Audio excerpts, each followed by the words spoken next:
Don't you just love this little guy?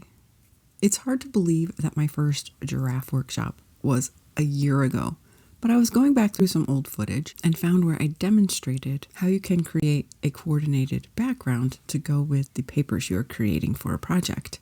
Come along and see. In this demo and at the workshop, we started by laying down a heavy sheet of paper. In this case, Strathmore Mixed Media 400 series, which is 184 pound, 300 GSM. You want something nice and sturdy. We taped the edges as well as a grid. In the workshop, everyone works with a limited color palette of 3. 3 colors that work together will neither fight nor cause mud, so no complementary colors. You do need a dark tone, a mid-tone, and a light tone. This workshop, as well as creating a unique collage giraffe, is an introduction to a basic type of gel print layering, as well as 3 colors of paint. Each print requires 2 or 3 different stencils with different size patterns. This process creates both our opaque papers as well as a set of translucent papers, which can allow us to create another layer of texture. Our translucent layers are created when we clean the paint out of the open spaces of our stencil with tissue paper or medical exam paper. We use our fingers to make sure we get as much paint as possible out of the openings of our stencil. This creates the cleanest edges for our translucent paper as well as for our, in this case, cardstock. After you've removed the paint from the open areas of your stencil, and one of the benefits of using a translucent paper for this is we can see the paint on our tissue paper, as well as have the flexibility to get down into all the crevices. After removing the paint, we lift our stencil and place our background painted paper on the paint left under the stencil. Cleaning off the stencil. If you lay your stencil paint side up and grab a baby wipe, you will find a quick, easy way to add texture to your background. The third layer is created just like the second layer. Laying down a thin layer of paint, placing a stencil. Using a stencil with larger openings can be useful for this layer, so you can see more of the underlying layers. Clean out the openings in the stencil. I tend to like my translucent paper left with just one layer of texture, but you can layer yours as much as you would like. The next step is to just keep having fun creating more papers. If you are a regular gel printer, you know. And if you're not yet, fair warning, it can be difficult to want to stop playing on the gel plate. The first step is to lay down the background color for the print. It works well to start with your lightest and move to your darkest color. Once you get used to how that feels and looks, you can experiment with other ways. A thin layer is quite important. It typically allows you to pull off all of the paint with one pull. Along with the actual prints, rolling off our brayer is important not only to clean our brayer between layers, but also build up our backgrounds. It also gives our paper time for the paint to adhere better, giving us a cleaner pull. Roll off your brayer. Make sure you use different directions and not just one section. To get the best backgrounds, it's best to sort of forget your dividing tapes are there.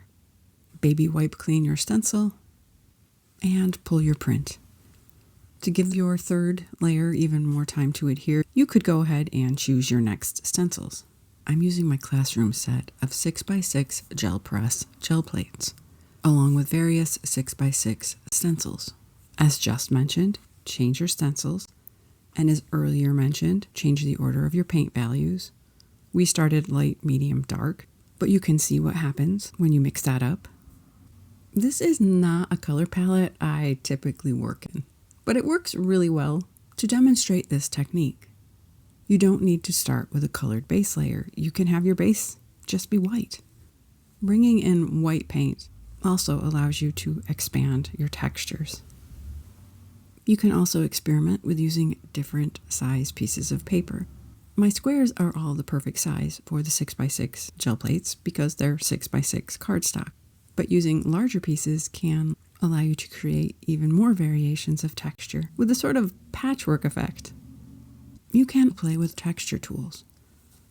One great thing about using gel prints in a workshop like this is it allows you to create your papers and use them in one session. Because if you're not overloading your gel plate with paint, gel prints are not very wet when you pull them. If you don't every time have gobs of paint on your brayer when you roll it off, your backgrounds are also pretty dry. And that is one caution for new users, is be careful how much paint you put on the gel plate. There's no magic amount I can give you. It's something you learn as you go, but for this type of print, it doesn't take much time to get a feel for it. If you are working with a grid of 4 or a grid of 2, or even just one larger piece of paper, you will have to move your gel plate at some point. But yeah, the next step is have fun. Experiment. My workshop is structured with 1 hour for printing and 1 hour for constructing the collage. You can create any type of animal on this background, or really anything you want. As mentioned, we're creating coordinated collage papers with coordinating backgrounds all in one fun step. Will you want to perhaps lighten up the area around what will be the edges of your collage? Probably. And you can use your brayer to make sure the edges aren't too harsh. If you'd like to see the process of creating the giraffe, I'll have to film another video because somehow I didn't do that. Let me know if you'd like to see that sometime, and let me know what you think of this low waste process that makes creating a coordinated set of papers and background for a project super simple. I love finding low waste solutions and techniques, and this one is about as low waste as you can get. We are using all of our paint. And speaking of paint, for my workshops, with this quick and simple method of creating simple layered gel prints, I use inexpensive shuttle art acrylics, which I purchase on Amazon. You can find a link to all of the materials used in this video in the description. Use a very heavy base paper of your preferred size, either broken into grids or used whole. But do tape down your edges, because even if you aren't concerned about nice, clean edges, it keeps your paper from sliding around on your work surface. I do have a fun little trick for creating the collage in a very low pressure way that I use at my workshops. So I will try to be back relatively soon with that. One reason videos are rather behind right now is I have been working on a Better with Art app. So whether you haven't been making art in a while and want to get back into it, or you're still regularly making art but would like to gently build yourself a sustainable, creative self-care art making practice, the Better with Art app is ideal for you, and I invite you to check it out. When you are done experimenting, or you are out of time, or your background paper is getting to the point where it won't take many more roll-offs or baby wipes, it's time to carefully remove your tape. I used Scotch Delicate Surface for this video. There are other types of masking tapes that can be used for art making. None of them is perfect. You can, up to a point, repair with a glue stick, but a clean pull is ideal.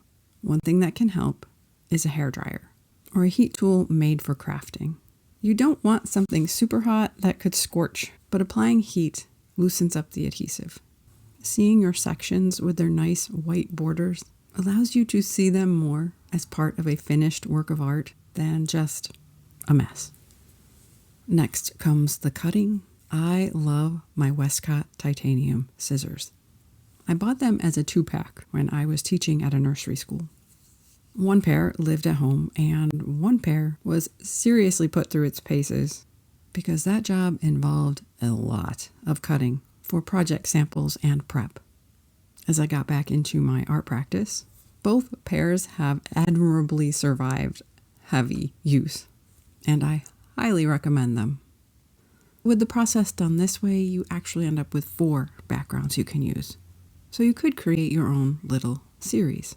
I will say that using this size to create 4 sections does give you finished pieces that aren't standard frame sized, so you may want to consider that when choosing your paper and how you size it and tape it down. So I now have 4 backgrounds, the perfect size for my little giraffe, and a collection of papers with which to collage.